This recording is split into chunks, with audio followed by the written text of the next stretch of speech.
பிரியமானவர்களே, இந்த நாளில் உங்களை சந்திக்க மிகுந்த மகிழ்ச்சி அடைகிறேன். இந்த நாளிலே கர்த்தர் நமக்கு கொடுக்கிற வாக்குத்தத்தம் சங்கீதம் 71வது சங்கீதம் 21வது வசனம். Psalm 71 verse 21. என் மேன்மையை பெருக பண்ணி என்னை மறுபடியும் தேற்றுவீர். நான் விசுவாசிக்கிறேன், உங்களை மேன்மைப்படுத்துகிற தேவன் இந்த நாளில் இருக்கிறார். ஒருவேளை அநேக இடங்களிலே நீங்கள் அவமானத்தை சகித்து நீங்கள் குறுகி போயிருக்கலாம். அநேக வீடுகளிலே உங்களுக்கு அவமானப்படுத்தப்பட்டிருக்கலாம். அநேக இடங்களிலே நீங்கள் அவமானப்படலாம்.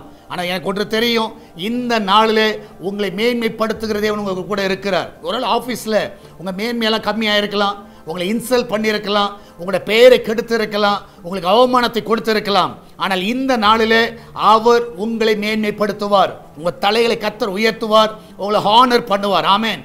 அதை பார்த்து நீங்கள் தேற்றப்படுவீர்கள். நிச்சயமாகவே இதுவரைக்கும் இல்லாத உயர்வை, ஒரு மேன்மையை கர்த்தர் உங்களுக்கு தருவார். நம்ம எல்லாரும் ஜெபிக்கலாமா? நன்றி ஆண்டவரே, வேலை ஸ்தலத்தில், வீட்டில் ஆண்டவரே, வெளி இடங்களிலே உங்களுடைய பிள்ளைகள் அவமானப்படுத்தப்பட்டிருக்கலாம், அவருடைய மேன்மையெல்லாம் குறைந்து போயிருக்கலாம், அவளுக்கு மரியாதை இல்லாமல் போயிருக்கலாம். ஆனால் இந்த காலை வேளையிலே அவர்களை மேன்மைப்படுத்துகிற தேவன் நீர் இருக்கிறீர். இந்த நாளிலே நீர் ஒருவனை உயர்த்துவீர் என்றால் யாரும் அதை கீழே தள்ள முடியாதப்பா.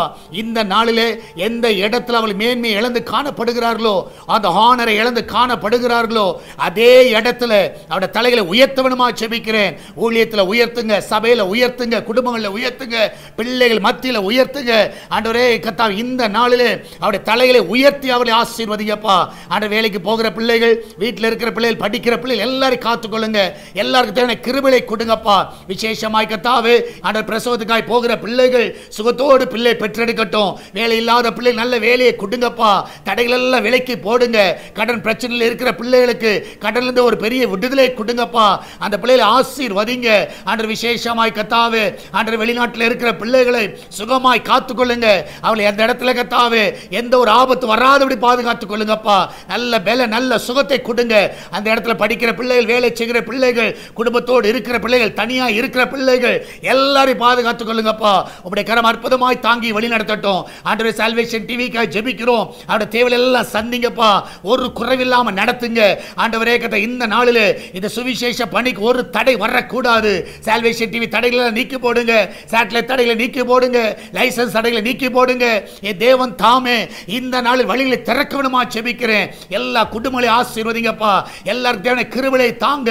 ஆண்டவர், நன்மையினால் அவர்களை திருப்தியாக்குவீராக. ஆசீர்வதிங்கப்பா. பிசினஸ் பண்ணுகிற எல்லா பிள்ளைகள் நல்ல உயர்வை பார்க்கட்டும் அப்பா. நீரே கூட அந்த வழி நடத்துங்க. பிள்ளைகள் நல்ல ப்ரமோஷனை கொடுங்க, நல்ல இன்கிரிமெண்டை கொடுங்க. இந்த நாளில் ஆண்டவரே, அந்த பிள்ளைகளுடைய வீடுகள் ஆண்டவரே, காலியாக இருக்கிற வீடுகள் ஆண்டவர் வாடகை ஆட்களை கொண்டு வருவீராக. லீஸு ஆட்களை கொண்டு வாங்க. ஆண்டவரே, வீடுகளை வாங்குவதற்கு உம்முடைய பிள்ளைகளுக்கு பலனை கொடுங்கப்பா. லேண்டை வாங்குவதற்கு பலனை கொடுங்க. உம்முடைய பிள்ளையுடைய கையின் பிரயாசங்களை ஆசீர்வதிங்கப்பா. இந்த நாளிலே கர்த்தாவே, உம்முடைய கரம் ஒவ்வொரு தாங்கட்டும், வழி நடத்தட்டும். மகிமையான காரியங்களை செய்யுங்க. இயேசுவின் நாமத்தில் ஜெபிக்கிறோம் எங்கள் அன்பின் பரலோக பிதாவே. ஆமென், ஆமென். பிரியமானவர்களே, கர்த்தர் உங்க கூட இருக்கிற தைரியமா இருங்க. எதை குறித்து கலங்காதீங்க. கர்த்தர் பெரிய காரியங்களை செய்வார். God bless you.